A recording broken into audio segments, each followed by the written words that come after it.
नमस्कार, स्वागत आहे तुमचे आईच्या राज्यात या आपल्या यूट्यूब चॅनलवर।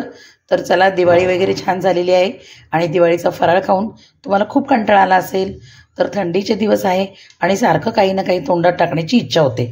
तर चहाबरोबर असाच एक सुंदर स्नॅकचा प्रकार आपण बघणार आहोत।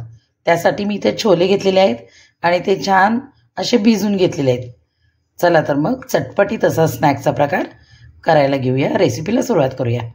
आता आपण इथे एक छोटा कुकर घेतला आहे आणि त्या कुकरमध्ये हे जे छोले आहेत ते आपण असे घालून थोडंसं पाणी घालून आपण उकडून घेणार आहोत। हे छोल्यांचंच पाणी आहे, जे स्वच्छ काढले मी, ते थोडंसं याच्यात घालते।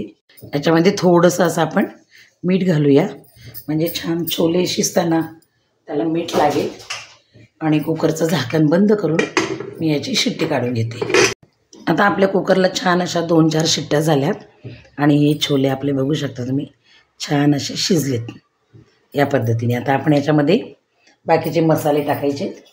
त्याच्यामध्ये मी एक अर्धा पाव चमचा चाट मसाला टाकते, खूप छान असा चटकदार होतात। लाल मिरची पावडर तुमच्या आवडीप्रमाणे। हे तांदळाचं पीठ आहे, तुमच्याकडे नसेल तर तुम्ही कॉर्नफ्लॉवरसुद्धा घेऊ शकता।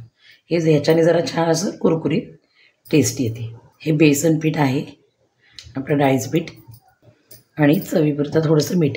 आपण शिजताना पण थोडंसं टाकलेलं होतं। आता आपण काय करायचं, हे छान असं एकजीव करून घ्यायचं आहे छोल्यांना। या पद्धतीने असं छान असं एकजीव करून घ्यायचं आहे।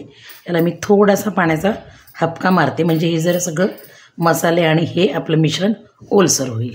अशा पद्धतीने एक थोडासा पाण्याचा हपका मारून हे मसाले सगळे छान असे याला छोल्यांना आपल्याला लागतात। खूप सुंदर होतं हे, चटपटीत आणि छान, आणि मुलांना डब्यातसुद्धा तुम्ही देऊ शकता। आणि कधी आपल्याला काहीतरी चटपटी तोंडात टाकावंसं वाटलं तर त्याच्यासाठी सुद्धा हे आपण छान घरातल्या घरात बनवू शकतो। अशा पद्धतीने हे आपले छान छोले तयार झाले। आता आपण हे तळायला घेऊया।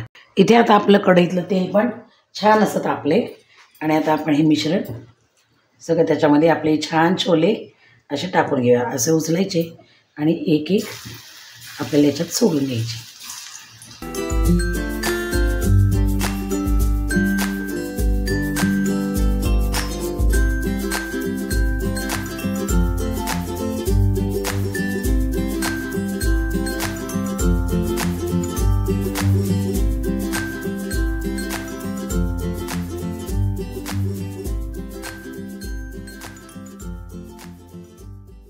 चला तर मग कशी वाटली तुम्हाला आजची चटपटीत अशी ही छोलेची रेसिपी, स्नॅक रेसिपी आहे, गरम गरम चहा आणि ही रेसिपी नक्की करायला विसरू नका।